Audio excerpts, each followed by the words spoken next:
The Orlando terrorist is reportedly speaking out for the first time since Saturday's attack. But instead of apologizing or blaming her husband, she's slamming the media for spreading what she calls lies. Welcome to the Kelly File, everyone. I'm Megyn Kelly. The Huffington Post website earlier tonight published an article titled Noor Zahi Salman, Everything You're Hearing About Me is a Lie.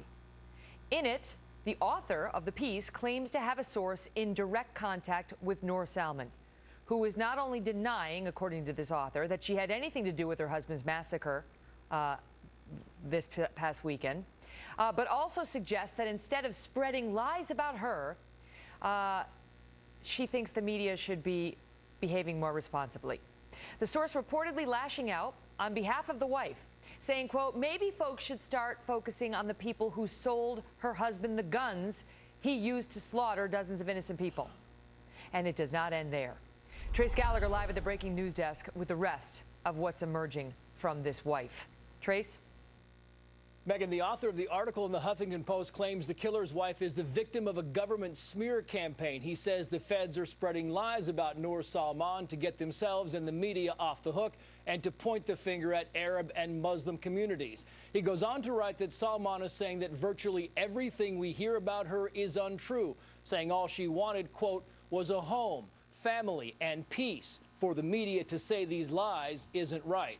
For example, it is now widely reported that Noor Salman feared her husband was planning an attack, pleaded with him not to do anything violent, but then failed to warn police. Now the wife apparently claims she didn't have any idea of an attack. And despite the FBI saying they have video of Salman shopping for ammunition with her husband, the wife denies it, saying it's possible they went shopping together, but not to a gun store.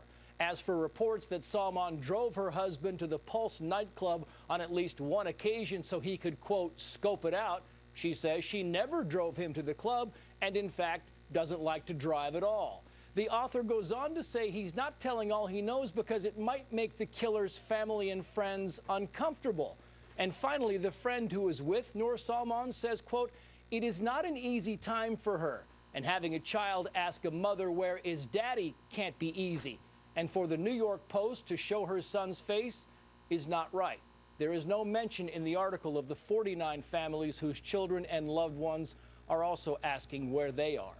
It should be noted the author of the Huffington Post article, Sam Husseini, is very critical of the U.S. airstrikes on ISIS in Iraq and Syria.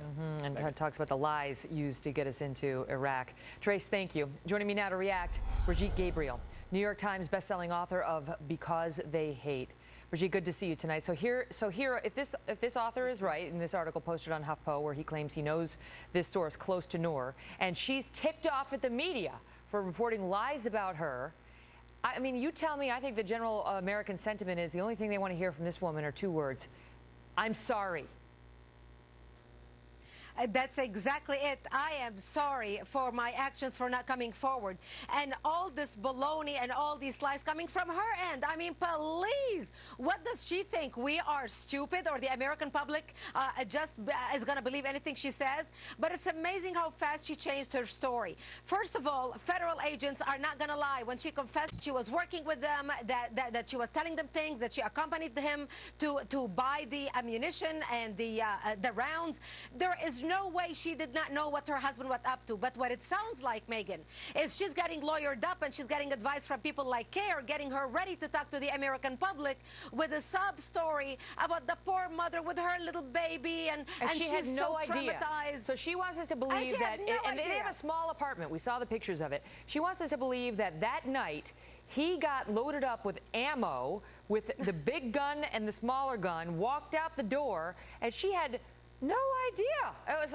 It was a complete shock to me that he went over to that nightclub. That's right.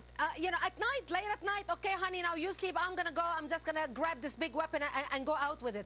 Total baloney. The family members in Islamic communities know exactly what's happening in the family.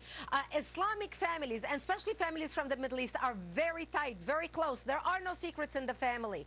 They brag. They talk politics all the time. They talk with their friends about their plans. It's a source of pride to brag about how they associate with something or they support something. So she he not only knew how he felt, but I have no doubt that other family members knew exactly how he felt about America, about ISIS. There is more than one person involved, and there are more than one than just the wife. We went over this last night with an expert. The studies showed that in 64% of these terror cases, 64% family and friends were aware of the plot because the terrorist told them. So in 2/3 of these cases, the family and the friends know specifically about the plot, not just about the radicalization or the general desire to hurt somebody. And this guy, she wants us to believe that he was making comments so incendiary the FBI came to investigate him twice, not once but twice.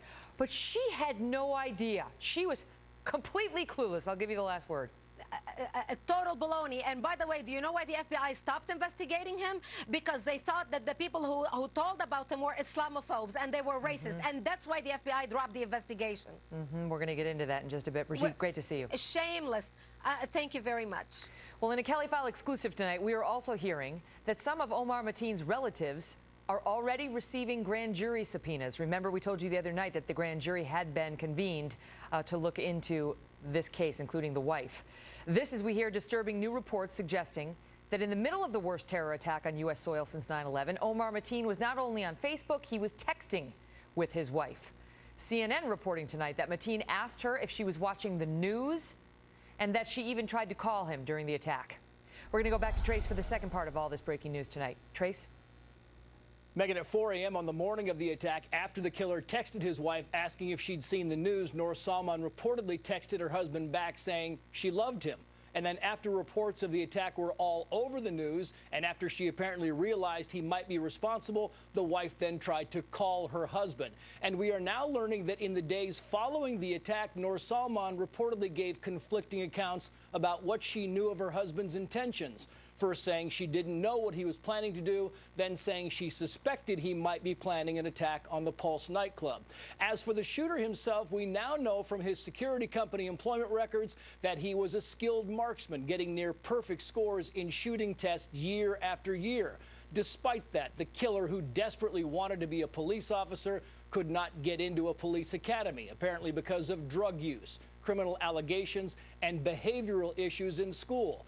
And just 2 weeks before the attack, the shooter himself donated blood at a blood drive in Fort Pierce near his home. And according to ABC News, a supervisor at the blood bank was killed in the nightclub attack. And Megan, you mentioned the wife of the Boston bomber, Tamerlan Tsarnaev, walking away a free woman, despite evidence that she Googled, quote, "If your husband becomes a shaheed, meaning martyr, what are the rewards for you?" And again, quote, "rewards for wife of mujahideen." And then on the day of the Boston bombing, when a friend texted her about the news, she replied, quoting, "A lot more people are killed every day in Syria and other places, innocent people." Well, we just spoke with the lawyer for Catherine Tsarnaev, who now goes by Catherine Russell. He says he does not know if Russell is still under active investigation, but that could change. She was never charged. Well, Katie Russell from Rhode Island out there talking about how innocent people are killed over, unlike those in the Boston Marathon bombing. That's obviously the implication. She's free as a bird. Terrorists tonight and possible warning signs that may have been missed by the FBI. Just weeks before the attack, he visited a gun shop and asked about body armor and bulk ammunition. The shop appeared suspicious, so they denied the sale and contacted the authorities. Here's the store owner. Our intuition was correct, and it's very sad that we had him that close. He was that close that law enforcement could have got their hands on. We couldn't do more. And here's a prime example of trying to do the right thing, and we got so close to it. But unfortunately, he slipped through the cracks.